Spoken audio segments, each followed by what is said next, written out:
John has $100,000 sitting in a savings account. He feels responsible. He feels safe. He is neither. Because while John sleeps, something quietly walks into his account every single night and takes a little money out. No password, no withdrawal slip, no alert on his phone. Over the last 26 years, that invisible visitor has taken 46 cents out of every dollar John ever saved.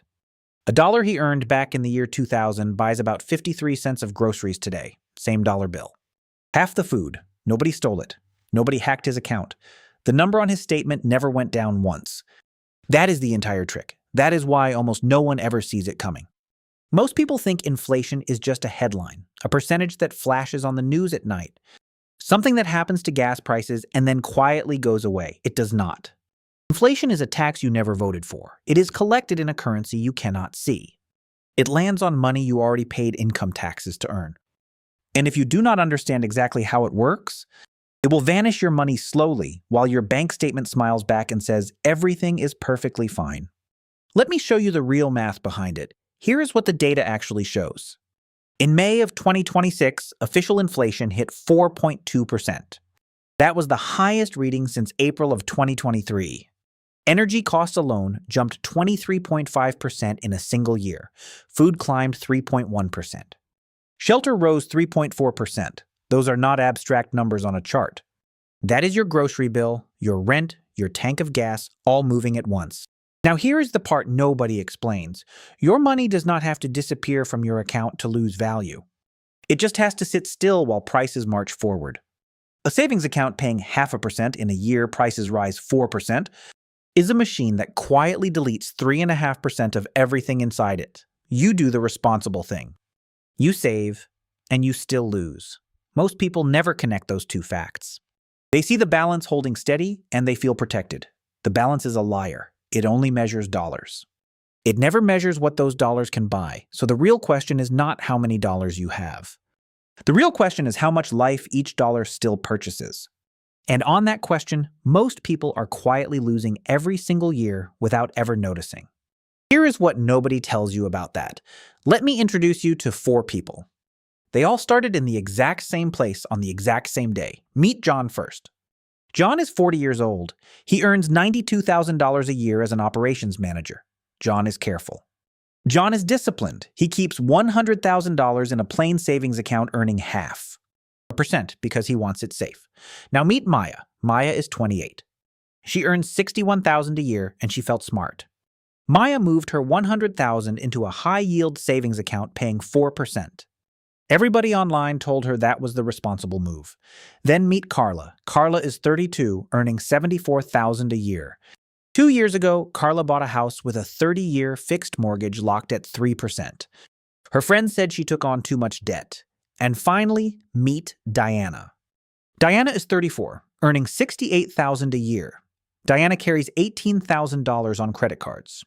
At 24% interest, plus a car loan with a variable rate. 4 people. Same country, same year. Same rising prices hitting all of them at once, but inflation is about to do 4.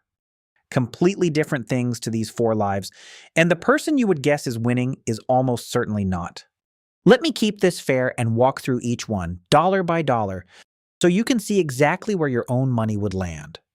Here is what nobody tells you about a savings account. John looks at his $100,000 and sees a fortress. What he actually owns is an ice cube on a warm counter. His account pays him 0.5%, so $500 a year. That feels like growth. But prices around him rose 4.2%. To simply stand still, John needed $4,200 of growth this year. He got $500. So in real terms, in actual buying power, John did not gain $500. He lost $3,700. His statement says $100,500. His buying power says $96,300. Same balance, poorer man, and this happens every year, silently, on repeat. Run it forward. If prices keep rising near 4% and his account keeps paying near 0, John's $100,000 will buy about $67,000 of life in 10 years. He will not have spent a cent. He will not have made a single mistake anyone could point to. He did everything the careful voice in his head told him to do, and he will still be 1/3 poorer. That is the cruelty of it. The savings account did not fail loudly. It failed quietly, which is so much worse because John never got the warning that would have made him act. Most people think a raise means they are getting ahead. This is the trap that fools the smartest workers alive. Economists have a name for it. They call it the money illusion. Here's how it catches you. Imagine John walks into his review and gets a 5% raise. He is thrilled. 5% feels like winning. He tells his wife over dinner, but that same year, prices rose 7%. So John's paycheck grew 5% while his cost of living grew 7%. In real honest terms, John got a 2% pay cut. He is doing more work for less life, and he is celebrating it.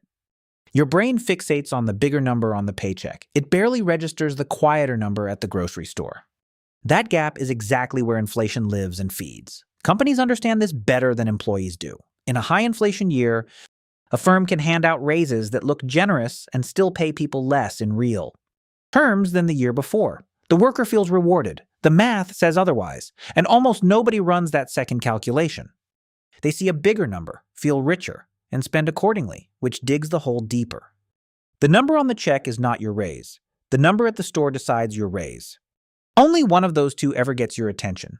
Now let me give you the single most useful tool in this entire video. It is called the Rule of 72. You take the number 72 and divide it by your inflation rate. The answer is how many years it takes for prices to double and your money's power to be cut in half. At 3% inflation, 72 divided by 3 is 24. So prices double roughly every 24 years. A $4.50 gallon of milk becomes $9. At today's 4%, 72 divided by 4 is 18. Prices double in 18 years. That means a child born today sees prices double before they finish college. Think about what that does to cash sitting in a drawer. A young worker who hides $50,000 in savings and touches nothing watches it quietly become worth $25,000 in buying power over one working lifetime. Run the numbers on your own age. Take 72, divide by 3, and mark that year on a calendar. On that date, every dollar you are holding in plain cash buys half of what it buys this morning. That is not a prediction. That is arithmetic. The rule of 72 does not care how you feel about it. It simply happens on schedule whether you are watching or not. Here is what actually happened to prices, in real numbers you can feel. Energy jumped 23.5% in a single year, driven by an oil shock nobody planned for. That is not a rounding error. That is you filling the same tank and paying almost a quarter more for the same distance. Food rose 3.1% on top of years of increases that already stacked up. The cart that cost $100 a few years ago quietly asks for $120 now. Shelter climbed 3.4%, so rent and the cost of owning both pushed higher at the same moment. Stack these together and something important appears. Inflation is not one number. It is a weighted average that hides who is really getting hit. If most of your money goes to gas, food, and rent, your personal inflation rate is far higher than the friendly headline. The headline said 4.2%.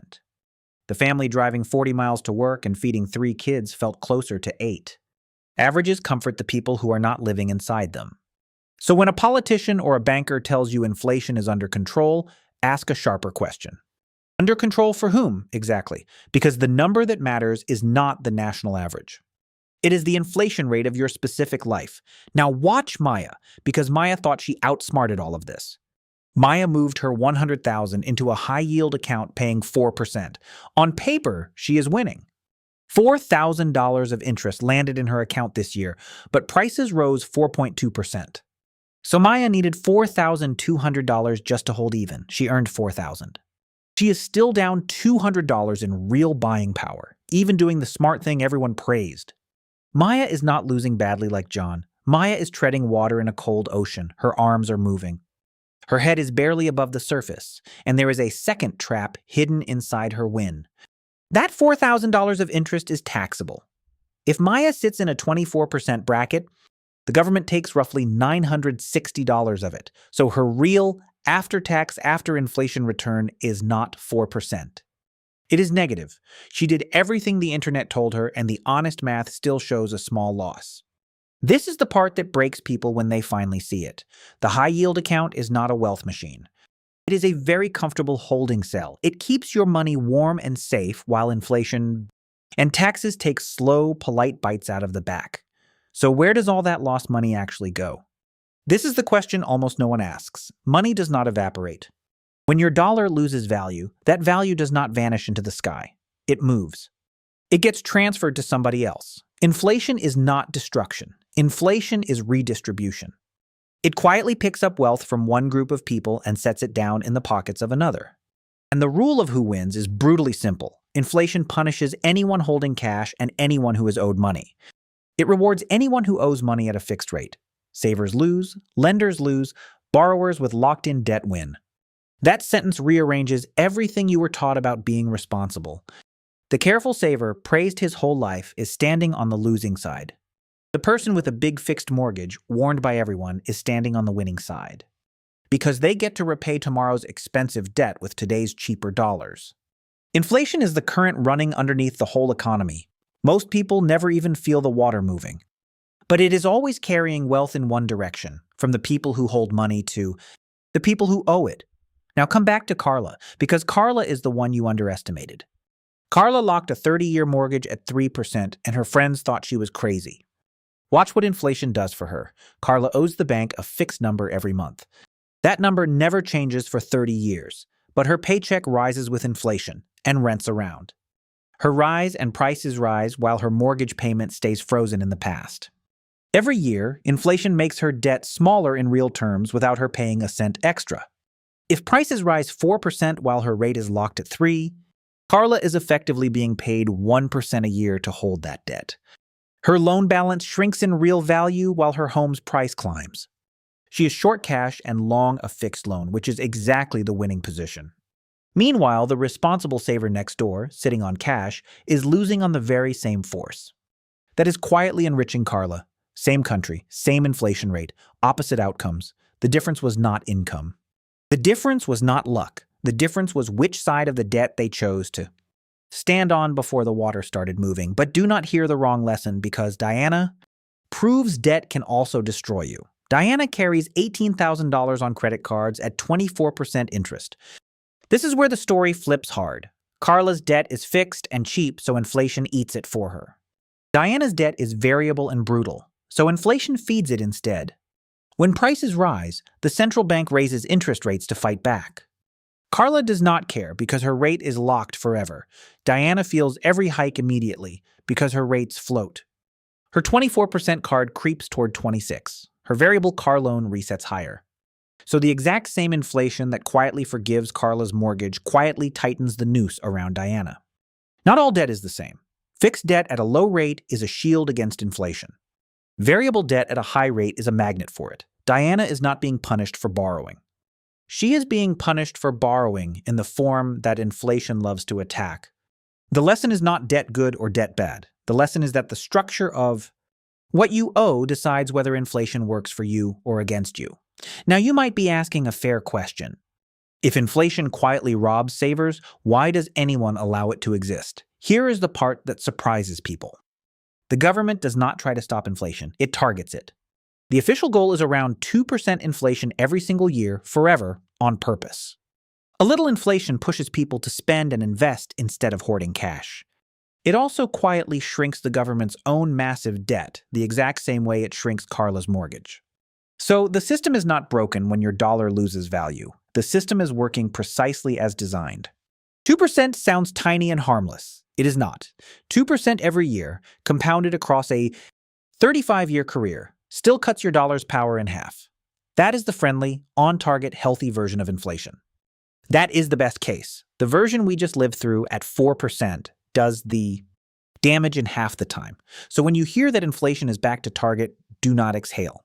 Target does not mean your money is safe. Target just means the erosion is slow enough that you are not supposed to notice it happening, and most people never do. Let me kill the most common myth right now, the mattress. Somewhere in the back of almost everyone's mind sits the idea that cash is the ultimate safe place. Take it out of the bank, hide it, and nothing can touch it. But cash under a mattress is the single fastest way to lose money in an inflationary world. Money in a savings account at least earns a little. Money under a mattress earns nothing while prices climb 4% a year. $10,000 hidden in a shoebox today is worth about $6,700 in 10 years. Without a single dollar being removed, the bills are all still there. You can count them. They just buy a third less. This is why hoarding physical cash feels responsible and is actually reckless. The paper does not rot. The value inside it does. Fear tells people to pull money out and hide it where it is safe. Inflation smiles every time they do. Because a mattress is the one place your money is guaranteed to shrink the fastest. Let me make this real with a walk through actual prices. Think back to the year 1990. A gallon of gas cost around $1.15. A movie ticket was $4. A new car averaged $16,000. A typical home sold near $120,000. Now look around today. That gas is over $3. That ticket is past $12. That average car crossed $48,000. That same home runs several $100,000. Nothing about the gas itself changed. Nothing about the movie changed. What changed was the dollar measuring them. This is the part that quietly rewires how you see money. Prices did not really go up. The dollar went down. We say the car got more expensive, but the car is the same car. The ruler shrank. Every price tag you have ever gasped at is really telling you a story about your currency, not about the product. Once you see that, you cannot unsee it. The rising number is not the thing getting pricier. It is your dollar getting smaller. Here is why this is so dangerous over a lifetime. Inflation compounds, and compounding is the most underestimated force in all of money. People imagine inflation as a straight line. 4% this year, 4% next year. That is not how it works.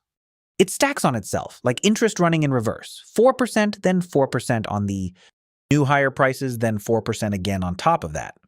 Over 20 years at 4%, prices do not rise 80%. They rise about 119%.